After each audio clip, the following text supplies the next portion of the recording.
Hi, and welcome to Paper Route Scrapbooking. I'm Nadine, and today I'm playing along with Ginger over on Ginger's Corner and some of her friends in a series called All About That Base, where we use up our base pages.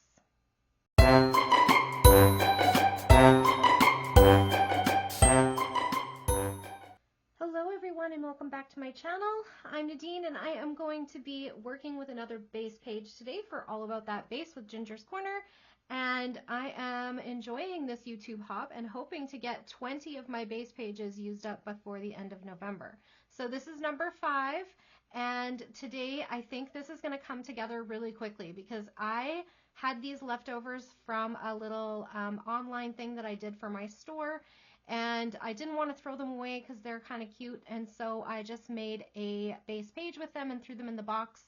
And I pulled it out, I think, based on the color matching of the photos that I have put with these, and not really much on anything else, but I'm going to run with it and we're going to make a page. And I think it's going to come together super fast because everything right down to the enamel dots is already on here. I am going to add a couple of embellishments, but not a ton. So I really just need to put on my photos, my journaling, and a date. Okay, so here is what I have to work with. And again, I don't know why I picked these other than color matching, but I'm going to roll with it. So we have bathroom pictures of the Winchester Mystery House tour that we took. And the title says, "You Are a Hoot." So yeah, I'm just going to go with it. And here we go. So this one was already at a 3x4, so I'm just going to leave it like that, and it fits fine in there. And then these ones I'll cut down to fit into these two spots. I think this was going to go on a different layout, and then it didn't work out. The only embellishments I'm adding are these wood veneer pieces that I couldn't resist putting on a plumbing layout because they look like plumbing stuff. So there we go. And then I typed up some journaling and I set my date stamps. So let's see what we can do. So I thought that this would be a good place to start in showing how I use my photos on a layout like this that already has the photo sizes chosen for me, but I have printed all my photos in 4x6 because I know there are plenty of people out there that still don't own their own photo printer and print at smaller sizes and whatnot. So how do you make that work? Because sometimes, like, this is one I made for myself, but lots of times what we're working with, right, is a kit or a class, and you already have those photo sizes on there. What are you going to do? So what I'm going to do is I'm going to take my trusty little ruler here, and I'm going to measure out the size of the photo mat, and then I'm going to, let's do inches. And this one looks to be at about 3.5 by 2 3/4. So let's start with that. So I'm going to cut this photo to fit in there. And let's start with, it's a bathtub photo, so we'll get as much of the bathtub in there as we can because that's what we're talking about today. 2 3/4, so this would be 2.5 to fit in there. And so this part, I don't really need to tell my story, right? Because I'm talking about the plumbing, so that part can go. And does that fit quite right? It does. Okay, so then this we said was 3 1/4. 3.5? 3.5. So I'm going to cut this down to 3 1/4. So I'm just going to cut off a little bit from this top side, not a bunch, but just a little bit. And then on this side, I'm going to go, if this is 3.5, I want my photo to be 3 1/4. So I'm just going to measure that up. And then my photo will fit in that little spot. And all I've done really is taken off some of the background of that photo, but since the plumbing is the focus, I don't feel like we're really missing anything.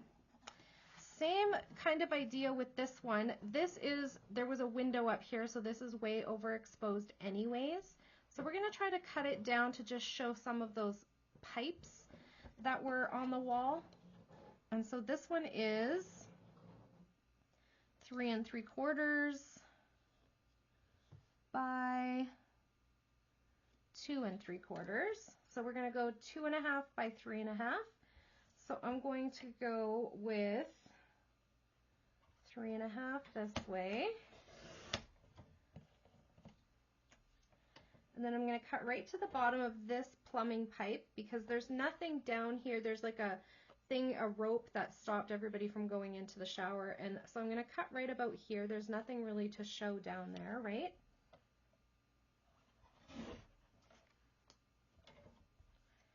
Okay, and then I'm going to go right to 2.5, and it's going to show a pretty large portion of what I wanted to show there. And what I might do is move this down just a little bit so that I can show the on-off switch. I think that's pretty interesting. Doesn't look anything like our plumbing today.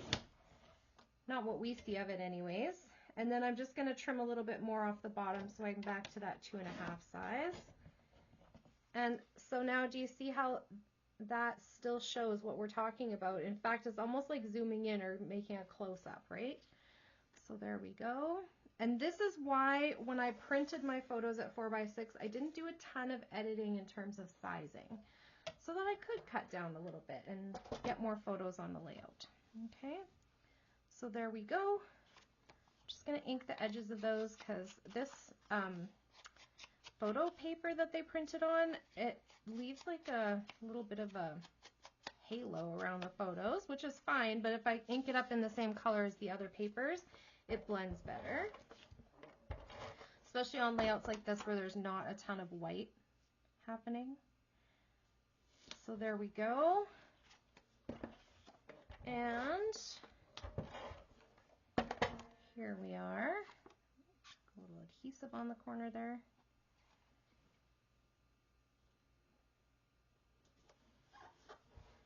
So there we go. Now I am going to put my journaling on. So I did make a text box and try to measure roughly that amount of size because what I wanted to say was not going to fit in my handwriting on those lines, which is fine. But I like that I kind of gave myself that visual of like, this is where your journaling is going to go. This is the spot you're using. And then when I go to make my text box, I don't have to really think about it very much. I just have to measure what was there and do it that way. So it worked out nicely, I think. So I'm just going to cut that down.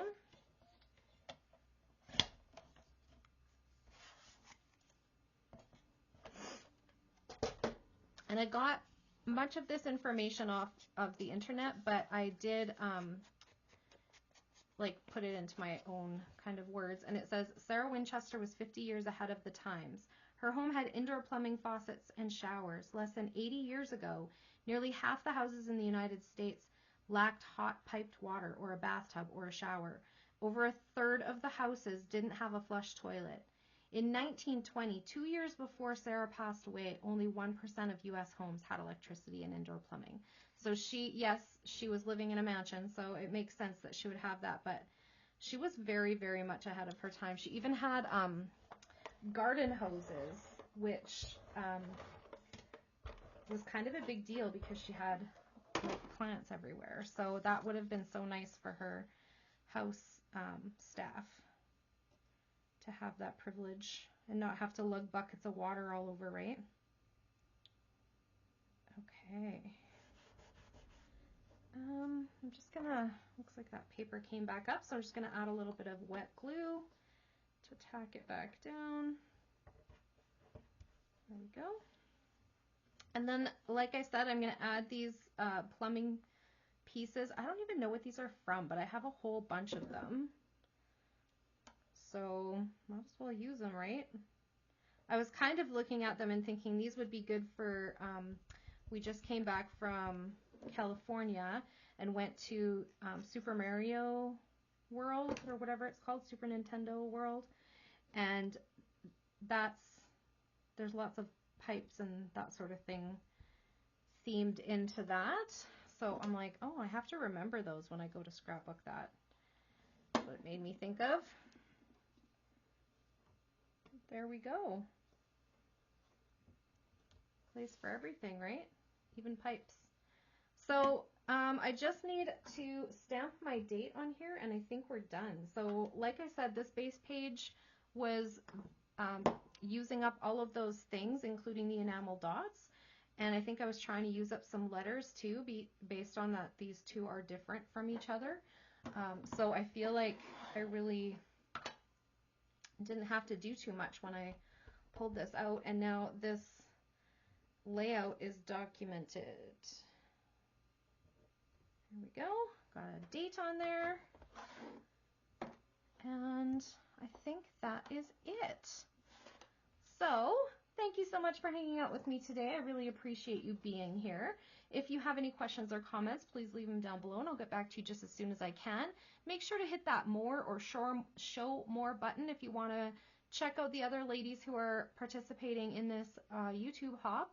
There is quite a list, and also there's a collaborative playlist that we can all add our videos to. So sometimes that's nice to just like go onto the playlist and hit play and then it runs through for you. It's nice to have in the background when you're scrapbooking or crafting or whatever.